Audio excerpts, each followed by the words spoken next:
তিনবারের মরহুমা প্রধানমন্ত্রী বেগম খালেদা জিয়ার গাড়িবহরে উপস্থিত থেকে একসময় আলোচনায় আসা ছাত্র দলনেত্রী ডালিয়া রহমান আবারও রাজনৈতিক অঙ্গনে আলোচনার কেন্দ্রে। বিএনপির সিনিয়র নেত্রী পাপিয়ার মতো ডালিয়াও সংরক্ষিত নারী আসনের মনোনয়ন বঞ্চিত হয়েছেন। এ নিয়ে রাজনৈতিক অঙ্গনে বেশ আলোচনা সমালোচনা শুরু হয়েছে। অনেকেই বলছেন গত ১৬ বছর ফ্যাসিস্ট সরকার বিরোধী আন্দোলনে বেসরকারি বিশ্ববিদ্যালয়ের ছাত্রছাত্রীদের ভূমিকা অনস্বীকার্য।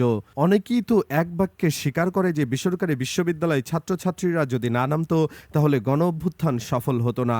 অথচ এখন অবধি বেসরকারি বিশ্ববিদ্যালয়ের ছাত্রদলের কোনো নেতা এবং নেত্রীকে যোগ্য মূল্যায়ন করা হয় নাই।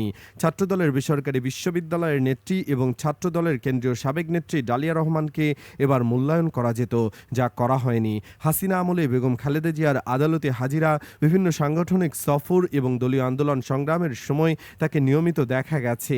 সেই সময় সামাজিক যোগাযোগ মাধ্যমে ছড়িয়ে পড়া ছবি ও ভিডিও তাকে তৃণমূল পর্যায়ে পরিচিত করে তোলে। বিএনপির একাধিক শীর্ষ নেতা বলেন, আন্দোলনের কঠিন সময়ে অনেকেই আড়ালে থাকলেও ডালিয়া রাজপথ ছাড়েননি। গুম, ভয়, নির্যাতনের সংখ্যা উপেক্ষা করে তিনি কর্মসূচিতে অংশ নিয়েছেন। তাদের ভাষায় এমন সাহসী ও পরীক্ষিত কর্মীদের মূল্যায়ন হওয়া উচিত ছিল। তারা বলছে যারা অযোগ্য তাদের জন্য লবিং হয়, কিন্তু যারা যোগ্য তাদের জন্য লবিং হয় না। এ বিষয়ে ডালিয়া বলেন, স্বৈরাচার আওয়ামী লীগ সরকারের বিরোধী সব আন্দোলন সংগ্রামের সহযোদ্ধা ভাই বোনদের সঙ্গে সক্রিয় ভূমিকা রাখার চেষ্টা করেছি। গণতন্ত্রের আপসীন নেত্রীর ভালোবাসা পাওয়া আমার জীবনের সবচেয়ে বড় অর্জন। তিনি আরও বলেন, দলীয় সব কর্মকাণ্ডে, আন্দোলন সংগ্রামের রাজপথে সক্রিয় ভূমিকা ও নিজের জীবনকে তুচ্ছ মনে করে মাতৃতুল্য প্রিয় নেত্রীর নিরাপত্তা সর্বদাই আমিও ছিলাম। একদিন না দেখলে যিনি তার নিরাপত্তায় নিয়োজিত অথবা ব্যক্তিগত স্টাফদের কাছে খবর নিতেন কি ব্যাপার, আজ ডালিয়া আসেনি, ওর কোনো সমস্যা। এর আগে থেকে ডালিয়া দীর্ঘদিন ধরে বাংলাদেশ জাতীয়তাবাদী ছাত্র দলের রাজনীতির সঙ্গে সম্পৃক্ত। বিভিন্ন দুঃসময় রাজপথের কর্মসূচিতে তার সক্রিয় উপস্থিতি ছিল চোখে পড়ার মতো। ২০০৮ সালে কুমিল্লা বিশ্ববিদ্যালয়ের তৃতীয় ব্যাচের বিবিএ এর হিসাব বিজ্ঞান বিভাগে ভর্তি হন ডালিয়া। তবে ছাত্রদলের রাজনীতি করার কারণে ক্ষমতাসীন ছাত্রলীগের অব্যাহত হুমকির মুখে ২০১০ সালে তিনি ক্যাম্পাস ছাড়তে বাধ্য হন। পরবর্তীতে ইস্টার্ন ইউনিভার্সিটিতে এলএলবিতে ভর্তি হয়ে ফের ছাত্রদলে বেসরকারি বিশ্ববিদ্যালয় শাখার রাজনৈতিক কর্মকাণ্ডের সাথে যুক্ত হন। ২০১২ সালে ছাত্রদল বেসরকারি বিশ্ববিদ্যালয় শাখার যুগ্ম আহ্বায়কের দায়িত্ব পান। তবেও তাকে মূল্যায়ন না করা নিয়ে নানান জোরে নানান কথা বলছে। সবচেয়ে অবাক করা কথাটি বলেছেন ফেস দ্য পিপলের সম্পাদক সাইফুর রহমান সাগর।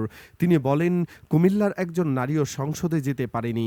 এর প্রধান কারণ কুমিল্লার এমপি মন্ত্রীরা চায় না তাদের পাশে আরেকজন নারী এমপি থাকুক, তাদের সমকক্ষ একজন নারী বসুক। তারা মনে করে তাদের চেয়ে উন্নত আর কেউ নাই। এমপিদের পরিবারের কেউ না হলে তারা শীর্ষ পর্যায়ে লবিং করে না। এইসব কারণে কুমিল্লার নারী রাজনীতি একদম পিছিয়ে আছে। এবার বাকিটুকু আর থাকবে কিনা সন্দেহ রয়েছে। বিএনপি অবশ্য সাইফুর রহমানের এই বয়ানের প্রতিবাদ জানাচ্ছে। দলের একজন বলেন, তিনি একটা পক্ষাবলম্বন করে সরাসরি নারী পুরুষের কনফ্লিক্ট করে। কেন দল এমন সিদ্ধান্ত নিল, কেন কুমিল্লার কেউ মনোনয়ন পেল না, সে বিষয়ে কোনো গবেষণা ছাড়াই নিজের মন গড়া কথা বলতে শুরু করলেন। আমাদের দেশে এমন সাংবাদিকতা বেশি, যার কারণে সংবাদ মাধ্যম এবং সাংবাদিকদের উপর থেকে মানুষের আস্থা উঠে গেছে। বিএনপিপন্থীরা বলছেন, কুমিল্লা জেলার ২টি ছাড়া বাকি সবগুলো আসনে বিএনপির দখলে। এজন্যই নারী এমপি দেওয়া হয়নি এখানে, আর এজন্যই জেলায় বিএনপির প্রার্থী কম সংসদে আছে। ওইসব জেলায় একটু সংরক্ষিত আসনের এমপিদের ওখানে দিছে এলাকার কাজ করার জন্য। দিন শেষে যত যাই বলুক, ডালিয়াকে মনোনয়ন না দেওয়া কি অবিচার নয়? কমেন্টে জানাতে পারেন যার যার মতামত। ধন্যবাদ।